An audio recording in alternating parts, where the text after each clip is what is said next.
Alô? Bom, passo a palavra aqui para o Christian Lynch. Sem antes, quer dizer, gostaria de agradecer o Christian. Não sei se o Adal citou, mas o Christian é responsável por esse maravilhoso evento que a gente está tendo hoje. Ele organizou isso quase sozinho, eu diria. Concepção, convite, tudo. Eu gostaria de pedir uma salva de palmas para ele.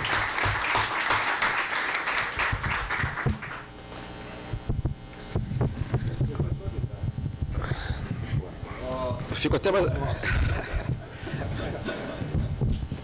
fico até contente, primeira vez que eu recebo os aplausos antes. Já é um bom começo, né? Encorajador. Eu fiz uma pesquisa há uns 2 ou 3 anos, na verdade, tentando recuperar, digamos assim, o itinerário da pesquisa do professor Vanderlei sobre o pensamento político brasileiro. Na verdade, é uma pesquisa que demorou muito tempo. Obviamente, ele não fez só isso nesse tempo. Isso também é um dado interessante. Mas, assim, foi uma pesquisa que, no total, durou pelo menos 15 anos. É uma pesquisa sobre o pensamento político brasileiro, que começa no ISEB e termina com a publicação do livro de 1978, Ordem Burguesa e Liberalismo Político, né? Praxis Liberal no Brasil. Então, eu consegui reconstruir mais ou menos esse itinerário, que, ao contrário do que se pensa, não é, digamos assim, os grandes textos dele não são só os 2 últimos que foram publicados, eles são uma consolidação de vários outros artigos que vieram sendo publicados desde 1965. Né? Eu estou comentando isso aqui porque, evidentemente, não haverá tempo, possibilidade de escrever esse itinerário todo. Mas, depois que eu fiz essa pesquisa, eu publiquei um artigo sobre essa pesquisa. E, depois disso, eu continuei estudando o assunto e levantei, na verdade, houve certos desdobramentos da polêmica que foi gerada a respeito da pesquisa do Vanderlei, que deu origem, digamos assim, a pesquisa do Vanderlei vai dar origem a uma certa interpretação do pensamento político brasileiro, que eu, por falta de nome melhor, vou chamar de interpretação nacionalista do pensamento político brasileiro. Mas o problema dessa expressão é que ela induz a erro, porque, na verdade, o nacionalismo, tal como concebido implicitamente pelo Vanderlei, seria o verdadeiro cosmopolitismo, né? Porque é uma denúncia implícita do eurocentrismo que está por trás das concepções cosmopolitas existentes, não só acerca, obviamente, do pensamento político brasileiro, mas das ciências sociais em geral. Essa é uma perspectiva que aparece de forma muito clara, por exemplo, no começo de Paradigma e História. Tá? Eu estou comentando isso aqui porque isso não vai entrar no texto que eu vou ler. E depois dele houve, digamos assim, a formulação de outras 2 interpretações do Brasil. Uma que eu vou chamar liberal, que foi formulada um pouco como crítica, foi formulada por Bolivar Lamounier, e uma mais recente que eu vou chamar de interpretação marxista, que foi aquela elaborada pelo Gildo Marçal Brandão. Mas por que eu estou comentando isso aqui? Porque, de alguma maneira, as outras 2 interpretações, a do Bolivar Lamounier e a do Gildo Marçal Brandão, a despeito, obviamente, das intenções gerais que motivaram seus autores, elas são, em grande substância, reações à perspectiva do Vanderlei. Você não tem muito como entender, às vezes, a repercussão que elas tiveram, se não entender, de alguma maneira, essa primeira interpretação que é a do Vanderlei. Né? Ela é uma espécie de sombra que fica atrás da interpretação da liberal e da interpretação marxista desses autores. Então, eu estou comentando isso porque, na verdade, a história não para aqui. Tá? Na verdade, ela continua. E é muito engraçado, na verdade, porque, em parte, a centralidade que uma figura como a de Oliveira Viana aparece nas 3 interpretações tem a ver, no fundo, um pouco com... Às vezes, o Oliveira Viana está ali um pouco de máscara, e quem está atrás do Oliveira Viana, na verdade, é ele, no argumento do Bolivar Lamounier, no argumento do Gildo. Entende? Então, isso aqui é só para dar uma nota geral, para contextualizar, digamos assim, a presença e a atualidade dessa interpretação do Vanderlei no mundo digamos assim, da teoria ou da meta-reflexão do pensamento político brasileiro na cena atual. Tá? Então, A pesquisa de Vanderlei Guilherme dos Santos sobre o pensamento político brasileiro se iniciou em 1963, quando chefe do Departamento de Filosofia do Instituto Superior de Estudos Brasileiros, o ISEB. Na origem, tratava-se de uma solicitação de Álvaro Vieira Pinto, seu antigo professor na Faculdade Nacional de Filosofia, e, à época, diretor do Instituto.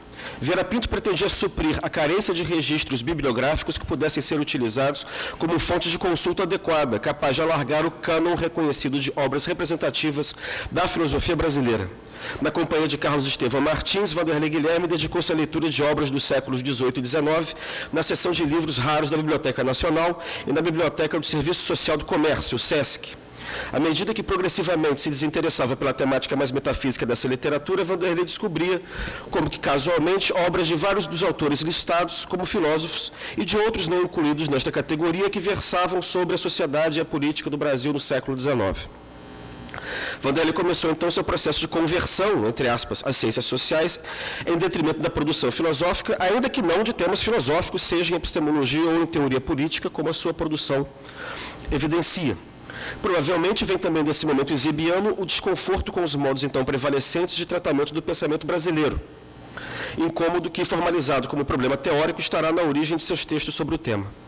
No âmbito do ISEB, estava praticamente excluída a possibilidade de se considerar relevante o pensamento brasileiro do passado, dado que ali se concebia que a natureza colonial do país inviabilizara qualquer produção intelectual autônoma e consistente.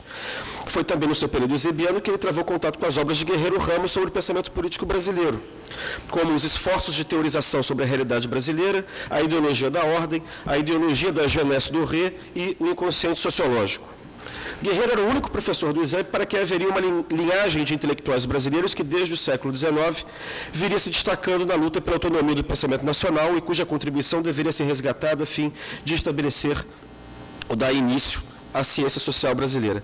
De fato, ao contrário do que supunha a perspectiva hegemônica dentro do ISEB e na linha do que afirmava Guerreiro, as leituras iniciais de Vanderlei nas bibliotecas Nacional e do SESC sugeriram-lhe não apenas que havia originalidade no pensamento brasileiro anterior aos anos 50, como lhe chamaram a atenção para o fato de que, consideradas originais pelos membros do Instituto, principalmente por Hélio Jaguaribe, as teses isebianas encontravam-se já em parte formuladas por obras negligenciadas por quase todos, por representarem a suposta mentalidade colonial do país. A afirmação de existência de uma elite intelectual brasileira, cujo pensamento deveria ser estudado pelos que buscavam compreender os dilemas contemporâneos do Brasil, constituiu-se, desde essa época, uma tese e um horizonte da pesquisa de Vanderlei Guilherme sobre o pensamento político brasileiro. Assim foi que a colheita daquele primeiro material bibliográfico o motivou a querer ampliá-lo. Ele dizia agora pretender efetuar o levantamento, cito, no artigo dele de 1965, o levantamento mais completo quanto possível do pensamento brasileiro, filosófico, social e político, durante os séculos XIX e XX, e pretendendo também isolar algumas constantes do desenvolvimento intelectual brasileiro. A nova pesquisa começaria em 1964, devendo durar cerca de 2 anos. Já viram que aconteceu alguma coisa aí no meio do caminho. Com o golpe militar e o fechamento do ISEB pelo novo regime, a pesquisa regular só foi retomada no ano seguinte, no contexto da criação do Instituto Universitário de Pesquisa do Rio de Janeiro, o UPERJ. Assistido por um grupo de bolsistas, Vanderlei buscou definir, dentro do universo de obras e autores brasileiros, aqueles que poderiam ser arrolados como constitutivos do pensamento político social brasileiro. A partir de pesquisas em livros, periódicos, boletins bibliográficos e arquivos de editoras, ele e sua equipe elaboraram uma ampla listagem de obras de análise política e social aparecidas entre 1870 e 1965. Listagem esta que só seria publicada 35 anos depois, o roteiro bibliográfico do pensamento político e social brasileiro. Foram excluídos do arrolamento textos dedicados à metodologia, aqueles considerados como estritamente historiográficos, antropológicos, econômicos e de psicologia social, além de trabalhos dedicados à exposição ou crítica do pensamento de determinados autores. Selecionados a partir de uma pesquisa bibliográfica feita em 45 volumes bibliográficos e 23 coleções de periódicos e boletins, a impressionante listagem de 3.000 textos está organizada em 2 seções. Na primeira são arrolados artigos publicados em periódicos, na segunda, os livros. As 2 listas são igualmente periodizadas a partir de 3 momentos da cronologia política da história brasileira: 1870 e 1930, 1931 e 1945, 1945 e 1965. O marco cronológico final é, obviamente, pragmático. ele coincide com o momento de realização do levantamento bibliográfico. Entretanto, o marco inicial não encontra justificativa explícita nem na própria listagem, nem nos artigos publicados imediatamente antes e depois. É sintomático, porém, que o roteiro tenha adotado o mesmo marco inicial da pesquisa que Guerreiro Ramos adotara em 1955, nos esforços de teorização da realidade nacional. Assim, também para Vanderlei, aquele seria implicitamente o marco inicial do período, digamos, predecessor dos tempos modernos, né, que implicitamente, na pesquisa de Vanderlei, começavam em 1930. Quer dizer, não só nele, mas também para Guerreiro Ramos, é isso que eu estou querendo dizer. Né? A investigação se desdobrou até 1978, compreendendo a produção de 6 artigos ou ensaios de referência, né, que foram eles. Primeiro, preliminares de uma controvérsia metodológica, em 1965, uma controvérsia metodológica com o professor Antônio Sintra. Segundo, a imaginação político-social brasileira, 1967. Depois veio o já referido roteiro bibliográfico do pensamento político-social brasileiro, no mesmo ano. Depois, Raízes da Imaginação Política Brasileira, em 1970.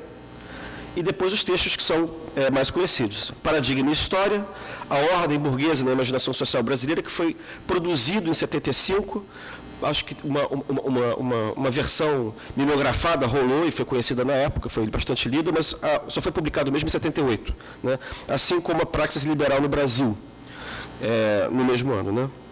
Então, aqui eu vou só me focar nos 2 últimos. Né? O Paradigma e História e a Praxis Liberal no Brasil, que são os textos que desenvolvem e sistematizam os anteriores. Aí, no final, eu quero fazer uma espécie de um balanço sobre a contribuição desses 2 textos ao estudo do pensamento político brasileiro. Né? Em 1978, Vanderlei Guilherme publicou, né, esses 2 textos a qual me referi, o Paradigma e História e a Praxis Liberal no Brasil. Paradigma e História é uma consolidação muito aumentada dos textos anteriores, por meio do qual Vanderlei sistematizava e atualizava suas reflexões, introduzia novas hipóteses e digressões e, por fim, apresentava um desdobramento inédito. Na introdução, ele afirmava que, como em toda parte, as ciências sociais teriam surgido e se desenvolvido no Brasil pela influência conjugada da aclimatação do conhecimento produzido nos países centrais e dos estímulos internos da história nacional. Porque cada país e sua cultura adquiriam individualidade nacional ao mesmo tempo em que se integram na história universal, superava-se a polarização entre ciência e não ciência, universalidade e particularidade que caracterizava o tipo de abordagem anterior do pensamento brasileiro. Os diferentes polarização entre ciência e não ciência, né, era um critério cujo seu mais evidente expoente conhecido foi Florestan Fernandes. Né? E universalidade e particularidade, bem ou mal, era mais ou menos a polaridade que marcava o ISEB, mas que ainda estava bastante presente no pensamento do próprio Guerreiro Ramos. Né? Os diferentes tons adquiridos pelas ciências sociais de cada país decorriam do modo por que cada nacionalidade absorvia e difundia a produção estrangeira e da interação entre os acontecimentos nacionais e a sua reflexão científica. O processo de surgimento da ciência nacional se iniciara com a inserção do Brasil na história universal, o que significa com a descoberta do país. A proclamação da independência deflagraram uma nova fase do desenvolvimento intelectual brasileiro, operado pelas escolas de ensino superior do Império e reverberado nas tribunas parlamentares e jornalísticas. Graças à fundação das primeiras escolas superiores de ciências políticas, sociais e econômicas, o tipo de reflexão produzida no Brasil subiu de patamar quantitativo e qualitativo entre 1919 e 1935. Quanto às tentativas de inventariar o patrimônio social nacional, reiterava-se a tese de que as décadas de 20 e 30 haviam sido um momento privilegiado da nossa reflexão, né, limitando-se os autores das décadas de 50 e 60 a reproduzi-las de modo mais sofisticado. Era nesse ponto que Vanderlei apresentava o seu diagnóstico crítico do estado da arte no campo dos estudos do pensamento brasileiro. As análises existentes poderiam ser agrupadas conforme os critérios nela empregados, o institucional, o sociológico e o ideológico. A passagem relativa à primeira, daquelas matrizes, quer dizer, a matriz institucional, repetia com poucas alterações estilísticas o trecho de A Imaginação Política e Social Brasileira, que recriminava os estudos de Costa Pinto, Fernando Azevedo, de Jacir Menezes e Florestan Fernandes por conferirem centralidade ao surgimento das instituições superiores de ciências sociais. A referência às matrizes sociológica e ideológica, porém, trazia uma novidade. Na tentativa de explicar as variações ocorridas no conteúdo das preocupações dos investigadores sociais, a matriz sociológica se caracterizaria por se orientar pelas características da estrutura econômico-social. Tais variações poderiam se dar em função das mudanças processadas na estrutura socioeconômica, como no caso de Florestan Fernandes, ou para deduzir os atributos ou dimensões do pensamento social daqueles do próprio processo social, como se fazia no ISEB. A maioria dos autores enquadrados nessa matriz se contentavam em descrever aspectos do quadro social e expor as ideias dos autores na pressuposição de que houvesse uma relação de evidência entre ambos. Já os textos de Florestan sobre a formação das ciências sociais no Brasil não teriam sido mais do que, entre aspas, tentativas frustradas de sociologia do conhecimento. Embora suas análises fossem as mais estimulantes e férteis de sugestões, dentre as produzidas pela matriz sociológica, o chefe da sociologia paulista teria falhado a pensar que, cito, a simples enunciação e descrição dos atributos dos processos sociais seriam evidências suficientes para demonstrar a relação de dependência funcional entre o conteúdo que se pensa e o desdobrar empírico da história social. Com o exame desses autores, Vanderlei abria a segunda parte do texto como indagação. Haveria um modo apropriado para examinar os autores que compunham o pensamento político brasileiro, de modo a fazer-lhes justiça enquanto analistas? Caso positivo, qual seria? Nesse ponto, ele enveredava por um interessante interlúdio metodológico ao longo do qual explicava não haver método algum que se pudesse de antemão apontar como adequado. Cito, não existe uma única história das ideias políticas e sociais do Brasil, nem das disciplinas sociais, quando já institucionalizadas, que permita descartar as demais como falsas. Tudo depende da utilidade do objetivo que se tem em vista. E aqui, subjacente à discussão, estava o problema da unicidade ou da multiplicidade de objetos a se conhecer. Caso o investigador acreditasse no significado real e único dos fenômenos sociais, ele deveria, à maneira de Hegel, articulá-los conceitualmente e ao seu desenvolvimento temporal, desprezando como irrelevante tudo que com ele conflitasse. Caso se acreditasse, porém, na multiplicidade dos objetos a conhecer, o pesquisador deveria reconhecer que quaisquer ideias elaboradas num dado momento histórico produziam consequências, muitas das quais inesperadas. Parecia-lhe que, em matéria de ciências sociais, esta epistemologia relativista era a mais adequada. Era, assim, possível investigar a história das ideias com diversos fitos, como o de verificar o seu impacto na percepção dos problemas, o de avaliar os paradigmas intelectuais mais influentes de um determinado período, o de examinar como as ideias foram mobilizadas para atacar ou defender determinada organização política, ou o de averiguar o seu efeito sobre as metodologias empregadas. Neste campo de possibilidades reconhecidas, Vanderlei assinalava duas formas possíveis de descrição da evolução das ciências sociais no Brasil, o que, para os efeitos aqui dessa comunicação, a evolução das ciências sociais no Brasil é equivalente à história do pensamento político-social brasileiro. Não tem diferença, tá? O que é uma coisa muito importante. A primeira possibilidade adotava por norte o conteúdo manifesto dos trabalhos publicados. Essa orientação constitui uma importante novidade. Até então, a preocupação de Vanderlei havia sido de compreender como os analistas do passado representaram a dinâmica política brasileira posterior à Revolução de 30 e elevado os seus resultados à condição de uma ciência política válida enquanto imaginação. Por esse motivo, os textos anteriores de Vanderlei não revelavam interesse no exame do pensamento brasileiro enquanto conjunto de proposições ou visões de mundo de cada autor, hipótese que o levaria a examinar o conteúdo manifesto das proposições discursivas no quadro de seus respectivos contextos históricos.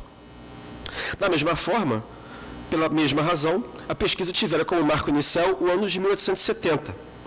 Essas faltas, Vanderlei agora as sanava, ao longo de 7 páginas, onde descrevia o evolver do pensamento político brasileiro desde a independência, a partir dos temas abordados pelas obras que o compunham e relacionando-os à agenda política de cada período da nossa história. A suposição era de que as diferentes etapas do processo de construção nacional exigiam da classe política necessidades ou tarefas específicas e sucessivas que apareciam refletidas nas obras produzidas em cada uma delas no ambiente de debate. Eu suspeito aqui, na verdade, que existe uma relação entre a preocupação com a teoria da democracia ou da poliarquia, historicamente considerada, quer dizer, a partir do que vai da autocracia à democracia e passando pela oligarquia, subjacente ao tipo de história do pensamento político que é proposta pelo Vanderlei, na medida em que ele supõe que cada um desses momentos, na verdade, está relacionado com o tipo de reflexão que é feita no pensamento político brasileiro. Então, você consegue criar um critério de análise que junta o percurso da construção da democracia no Brasil, passando do Estado liberal oligárquico, depois Estado de direito democrático, com o tipo de agenda, né, com o tipo de agenda dos autores do pensamento político brasileiro em cada um desses períodos. Tá? Então, por exemplo, o Visconde do Uruguai e Nabucco se destacava um debate imperial acerca da construção do Estado, ao passo que Euclides, Romero e Alberto Torres privilegiavam na Primeira República questões de organização social. Né? Mas isso não quer dizer que o Vanderlei deixasse de abandonasse a tese de que o período por excelência do pensamento político brasileiro foi a década de 30. Né? Era sobretudo daqueles 7 primeiros anos da década de 30, entre a Revolução e o Estado Novo, que emergira a pauta do Brasil moderno. E era em função dele que, bem ou mal, né, se justificava o interesse em estudar os demais períodos históricos. Então, Vanderlei, tomando por critério o conteúdo manifesto dos textos, Vanderlei concluía a narrativa da evolução das ciências sociais no Brasil, entendida como a história do pensamento político brasileiro, destacando a bem-sucedida institucionalização e expansão dos cursos homônimos ocorridos nas décadas anteriores, né, os cursos de ciências sociais. A segunda possibilidade de ordenação racional da história daquele desenvolvimento residia na descrição dos modos por que a realidade social aparecia estruturada na percepção dos analistas. Quer dizer, isso já é um plano acima desse que eu descrevi anteriormente. Né? Já é, digamos assim, ele primeiro descreve a forma como você pode narrar o pensamento político brasileiro como história, e agora ele procura mostrar, na verdade, tenta fazer uma interpretação a partir dessa história, cuja narrativa foi possível fazer pela pesquisa. Quer dizer, então você faz uma história, né, e depois uma interpretação. E essa interpretação depende dos modos porque a realidade social aparece estruturada na percepção dos analistas, isso é, dos próprios autores do pensamento político brasileiro. Na verdade, todo o pensamento político brasileiro, né, e esse é um ponto, eu acho que também de grande importância, né, na pesquisa, todo o pensamento político brasileiro tinha por motor a necessidade de superação da realidade social autoritária, fragmentada, vista como atrasada para a realização de um ideal de sociedade liberal e capitalista, ele chama de burguesa, enxergada por seu turno como moderna. Esse aqui eu acho que é um ponto particularmente relevante, porque a partir do momento que você pensa o pensamento político brasileiro como uma espécie de teoria política, o pensamento político brasileiro é pensado como uma espécie de teoria política praticada na periferia. Né? A distinção de periferia e centro não inclui perda de qualidade reflexiva. Né? Simplesmente um tipo de uma outra agenda, quer dizer, os problemas são gerais, são mais ou menos os mesmos, mas um outro estilo de reflexão. Tá? E um estilo de reflexão e um tipo de preocupações que não são diversos, mas que se tornam mais importantes na periferia do que no centro. E aí você consegue caracterizar, digamos assim, a originalidade desse pensamento periférico a partir disso, que é a sua preocupação com a superação do atraso e a assunção daquilo que é percebido por esses autores como moderno. Né? Era por essa razão, quer dizer, que o ponto central, o assunto privilegiado do pensamento político brasileiro era com a modernidade e a possibilidade de superação do atraso, que os analistas tendiam a representar de modo polarizado os seus argumentos. Porque aglutinavam de um lado aquilo que era percebido como atrasado e de outro aquilo que era percebido como moderno. Embora acordes em relação ao objetivo a ser alcançado, nossos autores divergiriam a respeito das estratégias mais convenientes ao alcance daquele desiderato. Desde o Império se poderia identificar a presença de duas famílias ou linhagens intelectuais do pensamento político brasileiro a concordar com os fins, a modernidade no Brasil, mas a divergir dos meios. Os políticos e autores conservadores, né, como o Visconde do Uruguai, teriam percebido que o Estado era uma agência privilegiada para a mudança social, pois apenas ele poderia criar condições para a realização prática das preferências e dos valores políticos dominantes, a instauração de uma ordem liberal. Daí a defesa por ele feita da expansão da capacidade regulatória do Estado, encarnada num Estado centralizado e burocratizado, sem o qual não se poderia vencer o privatismo, a fragmentação e a escravidão. Essa estratégia contrastava com aquelas adotadas pelos políticos e autores liberais, como Tavares Bastos, que ao reivindicar a descentralização e o parlamentarismo incorriam num fetichismo institucional por suporem de modo anti-histórico e universalista no sentido de cosmopolita, né? Que a rotina institucional criaria os automatismos políticos e sociais ajustados ao funcionamento normal da ordem liberal. Esse aqui eu acho que é outro ponto importante também, porque mostra, na verdade, que o conservadorismo, ou boa parte dele, na verdade, muda de figura. E que, de alguma maneira, boa parte do conservadorismo brasileiro não é aquele conservadorismo cujo tipo ideal a gente estuda, por exemplo, na figura de Edmund Burke. O conservadorismo no Brasil, na verdade, numa terra atrasada, num país novo, sem passado ou tradições ao qual apelar, ele muda de figura. Isso é outra hipótese que se depreende daqui, desse texto também, que vem sendo trabalhada por autores debruçados hoje sobre o pensamento político brasileiro. Né? Na verdade, a mudança de local, a mudança de cultura, o tipo de particularidade que existe na América impõe uma mudança no tipo de conservadorismo também que existe aqui. E eu poderia até acrescentar, talvez seja um conservadorismo mais que não tem nada a ver com Burke, né? É claro que existe esse tipo também aqui, mas ele não seria o dominante, seria um conservadorismo mais próximo, talvez, do reformismo ilustrado, né? Do que desse conservadorismo que apela às tradições, que na origem apela a um tipo de tradições que tem matriz no feudalismo que nós não tivemos. Né? Então, o que acontece? O Império deixa de figurar como uma espécie de pré-história do pensamento político brasileiro moderno e se converte no tempo de gestação da principal clivagem que atravessava o pensamento político brasileiro. Aquele das diferentes estratégias perseguidas pelos autores na busca de um mesmo modelo de modernidade política. Com efeito, decorrente da consagração do estilo dicotômico de análise, a ruptura do século XX com o XIX revelava-se agora mais aparente do que real, ao destacar o hiato entre o país legal e o país real, recusando o fetichismo institucional e desacreditando da possibilidade de uma ordem liberal sem a intervenção do Estado. Os pensadores ditos autoritários da década de 30 emergiam como os verdadeiros continuadores dos saquaremas do segundo reinado.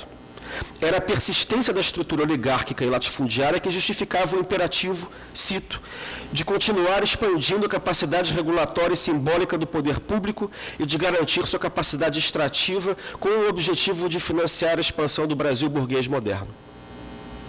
Apesar de divergirem sobre a função do poder público e em outros tópicos, todos eles especulavam sobre a maneira mais adequada por que o Brasil poderia alcançar a ordem liberal-democrática. Enquanto isso não se dava, o Estado Nacional precisava ser forte. Apenas depois ele poderia se dar o luxo de ser fraco. A temática e a concepção de sociedade dos autoritários de 1930 reapareceriam, segundo Vanderlei, na produção eusebia de Guerreiro Ramos e Hélio Jaguaribe, que continuavam a reclamar a expansão da ordem burguesa pelo nacional desenvolvimentismo. Enquanto isso, cultivando o fetichismo institucional, os udenistas continuavam a proceder como os liberais doutrinários do Império, demandando uma institucionalidade liberal clássica que, naquele contexto, só poderia beneficiar o privatismo oligárquico. Entretanto, Vanderlei Guilherme frisava que, naquele momento, quer dizer, 1978, o quadro estava sofrendo uma inflexão. O regime militar criara uma sociedade de mercado em escala nacional e reduzir o nosso atraso à condição de resíduo. Por conta disso, defensores tradicionais do autoritarismo instrumental, eu vou me referir a essa expressão daqui a pouco, haviam passado também eles a exigir o advento de instituições liberais clássicas. Tá? O risco dessa vez era de que, de novo, o Brasil recaísse no extremo oposto, com a transição do autoritarismo para o regime liberal oligárquico, dirigido por um Estado mínimo, capturado pelos interesses privados e descomprometido com o enfrentamento do passivo social. O segundo texto publicado, né, chamava-se, como eu já disse, a Praxis Liberal no Brasil. Tratava-se de um ensaio sobre as vicissitudes enfrentadas para a implantação da ordem liberal, entendida como, cito, certa visão de como a sociedade e o governo deveriam ser organizados em contraposição ao controle religioso da sociedade e ao estabelecimento de uma agenda de propriedades públicas por qualquer poder transcendente à sociedade. Esse ensaio estava alicerçado nas conclusões de Paradigma e História, referidas ao quase consenso dos analistas em torno da necessidade de construção de uma sociedade liberal moderna e de sua divergência essencial a respeito dos meios de forjá-la. A praxis liberal do título do texto se referia, portanto, não apenas às tentativas empreendidas de criar aquela sociedade, mas às dificuldades encontradas em meio àquela tarefa. A primeira parte do texto compreendia uma interpretação dos acontecimentos relativos ao processo histórico de construção da ordem liberal brasileira, destinada a demonstrar que a adoção de políticas liberais produzia muitas vezes efeitos contrários àqueles pretendidos. Eu fico olhando para você porque eu fico contando os pontos que estão em contato com a teoria geral, a que você mencionou, né? O dilema do liberalismo entre nós teria sido exposto pela primeira vez de modo inequívoco por Oliveira Viana. Não era possível que o sistema político liberal rendesse adequadamente no contexto de uma sociedade familística, autoritária e parental, isto é, antiliberal.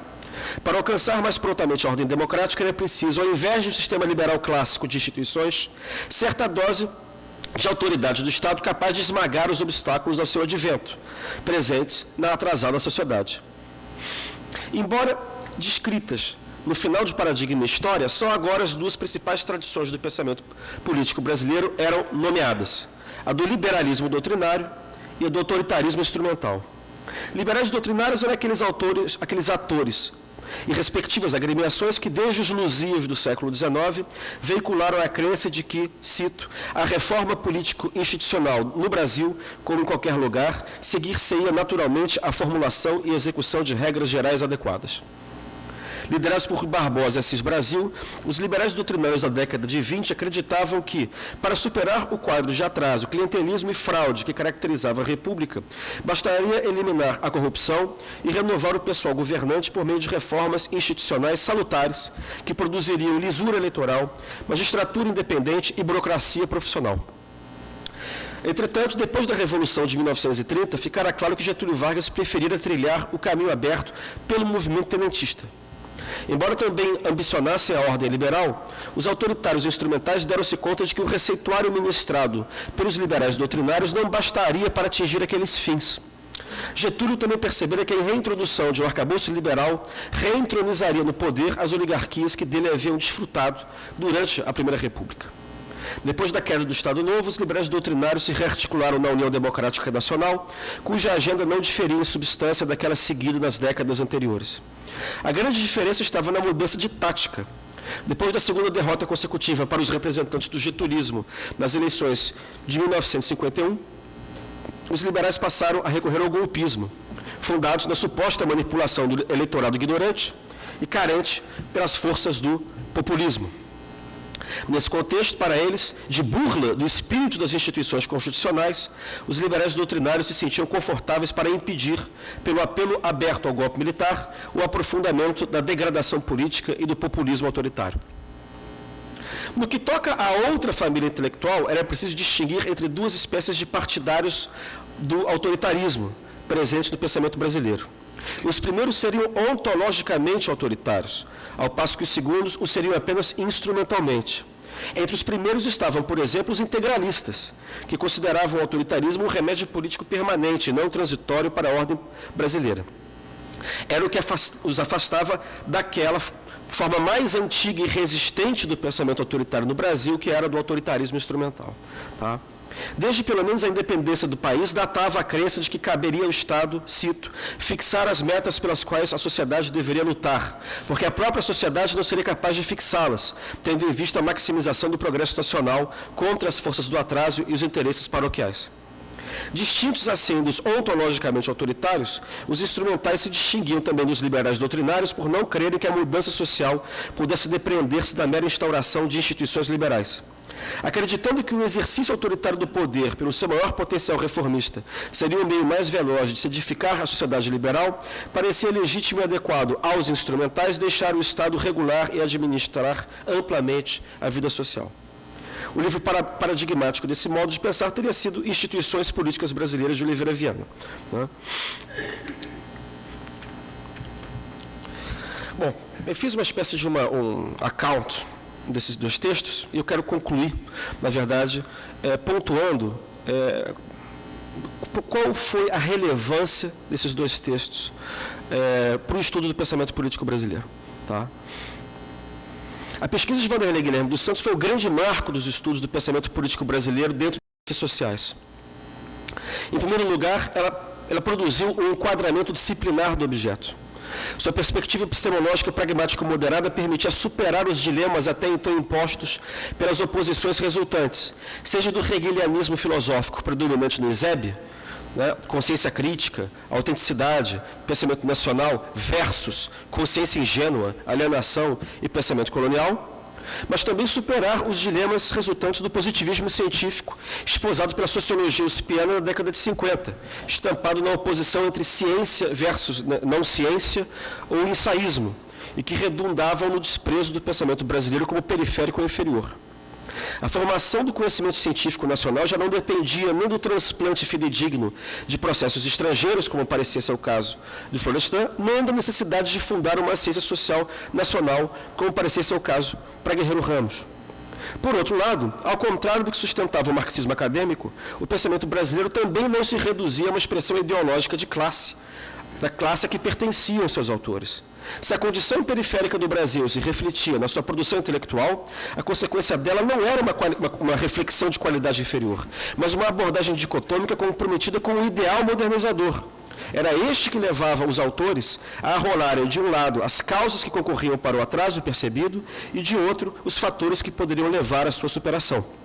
Em síntese, da pesquisa de Vanderlei emergia a tese de que havia uma cultura política nacional, que o pensamento político brasileiro era, por excelência, o seu produto intelectual e que não era possível compreender o acidentado processo político brasileiro sem estudá-lo. Em segundo lugar, com a pesquisa surgiu uma definição clara do seu estatuto e o seu nome de batismo. Tratava-se de estudar o pensamento político social brasileiro e, em particular, a imaginação política nele presente. Tá? Embora as expressões pareçam intercambiáveis, eu quero crer que elas não são. Tá? Que pensamento político brasileiro não é sinônimo de imaginação política. A imaginação política se depreende do pensamento político brasileiro. Tá? Embora, né, a primeira expressão, pensamento político brasileiro, ela é mais abrangente que a segunda, a imaginação política. Né? O pensamento político social brasileiro consistia nos artigos e livros escritos por brasileiros que têm por objeto de estudo aspectos sociais ou políticos substantivos da sociedade brasileira. Já a imaginação política não se referia ao pensamento político enquanto universidade de escritos, mas, cito, ao tipo de avaliações políticas que alguns homens de percepção educada, comprometidos com o público de uma forma ou de outra, são compelidos a fazer a fim de oferecer uma explicação racional para as suas audiências. Para Vanderlei importava, acima de tudo, conhecer os processos políticos brasileiros por meio da detecção da imaginação política difusa no pensamento político brasileiro. As expressões imaginação política, imaginação social e imaginação político-social, que foram empregadas desde o começo da pesquisa, um dos artigos aos quais eu não pude me referir aqui, né, sempre foram empregadas de forma polêmica para se contrastar a ideia de se reduzir o pensamento relevante à ideia de ciência social. Né? Me parece que esse ponto também foi fundamental, porque foram os esforços do Vanderlei aqui que contribuíram para que a formação da ciência política brasileira não sofresse a solução de continuidade que se verificaram na formação da sociologia, né, com essa dicotomia entre ensaísmo e ciência, que prevaleceu no discurso, principalmente a partir da forma como a sociologia emerge na Universidade de São Paulo. Em terceiro lugar, a pesquisa delimitou o perímetro do pensamento político brasileiro no âmbito das ciências sociais. Ao excluir deliberadamente da pesquisa as obras estritamente históricas, antropológicas, psicológicas, econômicas, metodológicas e escolásticas, Vanderlei organizou o campo de estudos do pensamento político brasileiro propriamente dito. As análises da sociedade brasileira só interessavam na medida em que conduzissem à fornalha da imaginação política. Deste modo, ao perseguir a maneira por que os políticos e analistas políticos diagnosticavam a sociedade brasileira para fins práticos de intervenção política, ele afastou-se das histórias das ideias no Brasil, de caráter abrangente, como eram as histórias das ideias filosóficas de Miguel Reale e Cruz Costa, mas também do pensamento social de Jacir Menezes, assim como da perspectiva socioliterária de Antônio Cândido. Já não se tratava, pois, nem de um pensamento social brasileiro entendido como história da cultura brasileira, nem de um pensamento social e político brasileiro compreendido como conjunto das análises deixadas sobre a política e a sociedade. Daí que se possa afirmar com segurança que a sua pesquisa é constitutiva do campo de estudos do pensamento político brasileiro no âmbito das ciências sociais. Em quarto lugar, da pesquisa de Vanderlei resultava a caracterização do pensamento político brasileiro como indissoluvelmente vinculado à prática. O caráter ativo, pragmático daquela imaginação fornecia esquemas de explicação racional que ordenavam, tornando legíveis os dados dispersos, de natureza heterogênea, mobilizados pelo analista político. Se a imaginação opera a partir do ordenamento do que já sucedeu, ela estabelece um horizonte de possibilidades em que qualquer ação política pode ser concebida e se realizar. Neste sentido, o produto de sua elaboração incide diretamente sobre o contexto presente, orientando e legitimando racionalmente a conduta dos seus autores. É esse mesmo elemento pragmático decisivo que se encontra subjacente ao conceito de praxis, que servirá depois para a análise do liberalismo brasileiro, a praxis liberal no Brasil, né? Embora a noção seja vaga, o elemento pragmático é ineludível. Ao contrário da teoria sociológica ou da filosofia, a teoria política está sempre vinculada à prática, e por esse motivo seu estudo não pode ser eliminado a priori a pretexto de sua dimensão não científica ou ideológica. Isso parece também um ponto central, né? O exame da pesquisa de Vanderlei não pode se encerrar sem tocar no ponto de maior controvérsia da sua pesquisa: a qualificação de instrumental por ela conferida a uma parte do pensamento autoritário brasileiro. Numa época em que os cientistas políticos ibéricos e latino-americanos discutiam o tema do autoritarismo, tendo por pano de fundo a dificuldade de enraizamento da democracia em seus países, em função de uma suposta cultura que seria refratária à democracia, constituía verdadeira provocação qualificar um autor como Oliveira Viana como um liberal quanto aos fins e aos valores. Sem dúvida, boa parte da controvérsia desencadeada em torno da questão se deve ao fato de não haver clareza ou segurança acerca do que nos últimos textos signifiquem ordem burguesa e, principalmente, autoritarismo. Seja como for, esquece-se que, em sua interpretação de Oliveira Viana, Vanderlei baseou-se na leitura de instituições políticas brasileiras, obra que não trata nem da questão do capitalismo ou do mercado e que não defende qualquer regime de exceção. Nesse quadro, desde que se compreenda o conceito de ordem burguesa como equivalente de Estado de Direito democrático, e se tome aquele de Estado autoritário no sentido que naquela obra lhe empresta ao próprio Oliveira Viana, o de um Estado moderno, intervencionista e como tal voltado para o bem-estar social e a garantia dos direitos civis, permanece perfeitamente pertinente o conceito de autoritarismo instrumental. De resto, Vanderlei não tem só flores para Oliveira Viana, critica-o mais de uma vez. No que tange aos desdobramentos dessa polêmica, o atrevimento de valorizar Oliveira Viana quando seus livros se achavam a cabeceira de alguns dos mais importantes próceres do regime militar, expôs Vanderlei aos azares de ser atacado à direita e à esquerda como simpático ao autoritarismo. Tanto para uma como para outra, ele teria simplesmente incorporado, na expressão de Bolívar Lamounier, a autoimagem do pensamento autoritário brasileiro. No entanto, à vista de uma leitura mais atenta de seus textos, por várias razões, o repto parece carente de fundamento. A primeira e mais evidente reside no fato de que nesses textos encontramos frequentes críticas ao autoritarismo, tanto do Estado Novo quanto do regime militar. Além disso, ao contrário do que geralmente se crê, em nenhum momento Vanderlei apresenta o Estado Novo e o regime militar como materializações do pensamento autoritário instrumental. Ao contrário, o que é afirmado é que, porque puramente autoritárias, aquelas experiências teriam sido oportunidades frustradas de implantação daquele ideário. Mas o próprio governo Jango era apresentado como uma tentativa baldada de autoritarismo instrumental. Isso significava, primeiro, que a mentalidade instrumental não era privativa da direita, podendo ser também encampada pela esquerda. Segundo, que os autoritários instrumentais sofriam, tanto quanto os liberais doutrinários, com as vicissitudes da realidade política. O problema da praxis liberal no Brasil, portanto, não dizia respeito somente à incapacidade revelada pelos liberais doutrinários de realizar a ordem burguesa a partir da importação de instituições liberais, mas também à incapacidade demonstrada pelos autoritários instrumentais de materializarem uma ordem política e institucional que não fosse puramente autoritária.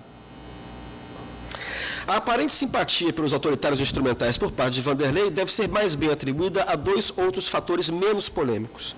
Em primeiro lugar, as análises ao longo da história feitas pela linhagem autoritária instrumental lhe pareciam qualitativamente superiores àquelas efetuadas pelos liberais doutrinários. Além de perceberem que as mesmas instituições não produziam sempre os mesmos efeitos em todos os lugares, em razão da variabilidade da cultura e do estágio de desenvolvimento das comunidades políticas, os instrumentais acreditavam que a construção da ordem não se dava de maneira espontânea, por mera força do jogo social, como acreditavam os liberais doutrinários. Para os instrumentais, o mundo social era sustentado por uma ação política concertada. Ou seja, sua visão de mundo era ao mesmo tempo mais política e realista que a de seus concorrentes. Por conseguinte, estava mais próxima do ideal de ciência política acalentado por Vanderlei. Em segundo lugar, num universo carente de um liberalismo de vocação democrática e nacional, os instrumentais teriam sido quase sempre os portadores sociais dos valores progressistas com que o nosso autor se identificava. Ao longo da história brasileira, os estadistas saquaremas das décadas de 1830 e 1860, as lideranças do movimento tenentista nas décadas de 20 e de 30, e os intelectuais nacional-desenvolvimentistas dos anos 50 e 60, lhe pareciam ter mais bem representado o interesse nacional e a causa da democracia do que os bacharéis liberais, sempre vinculados às oligarquias estaduais, refratários à igualdade social e adeptos do livre-cambismo. Essa simpatia de Vanderlei pelos valores defendidos pelos autoritários instrumentais não implica, porém, reduzi-lo à condição de um deles, e sim reconhecer que, ao historiador das ideias políticas, não é ilícito identificar a dimensão progressista daqueles movimentos, atores ou mesmo regimes políticos que, apesar de autoritários, lhe parecem ter contribuído em determinados contextos históricos para o avanço da causa nacional. Em síntese, enquanto produzia sua pesquisa sobre o pensamento político brasileiro, Vanderlei não estava encantado pela agenda autoritária instrumental que descobrira, mas preocupado em romper o dilema entre ordem liberal oligárquica e autoritarismo progressista, em que a história política do Brasil parecia aprisionada, distinguindo entre liberalismo político e liberalismo econômico para condenar o Estado autoritário sem condenar o Estado intervencionista, que era indispensável para reduzir o passivo social do Brasil. No contexto de distensão do regime militar, Vanderlei alertava para o perigo de substituir o autoritarismo nacionalista e interventor dos militares pelo liberalismo atomístico e oligárquico com que sonhava uma parcela da oposição ao regime, que, segundo ele, tinha a mentalidade udenoide, sendo verdadeiros lobos conservadores transfigurados em cordeiros progressistas. As futuras instituições democráticas não deveriam ser desenhadas nem conforme o figurino liberal doutrinário, nem pelo figurino autoritário instrumental, àquela altura, dizia ele, desaparecida por exaustão. Para ver que, enfim, a história não para, né? Impunha-se que da ditadura saísse um Estado liberal democrático que não fosse mínimo. Um Estado suficientemente robusto para arquitetar políticas públicas capazes de elevar o nível de vida da população a patamares mais elevados de bem-estar coletivo. Ora, esta não era, evidentemente, uma posição autoritária instrumental, era uma posição social-democrata. Cito: a conversão de um sistema autoritário em um regime democrático estável depende da existência de um partido socialista democrático forte, capaz de competir à direita contra os partidos que, em nome das liberdades humanas, desejam fazer sobreviver tanto quanto possível uma ordem social e economicamente injusta, e capaz de competir à esquerda contra os partidos que, em nome da justiça social, consideram a questão da democracia uma questão de tolos ou de loucos. Partidos socialistas e democráticos tendem a se converter no centro político da história. Não é apenas a interpretação do pensamento político brasileiro, portanto, resultante da pesquisa, que parece guardar a atualidade. O programa ideológico a ela subjacente também. Obrigado.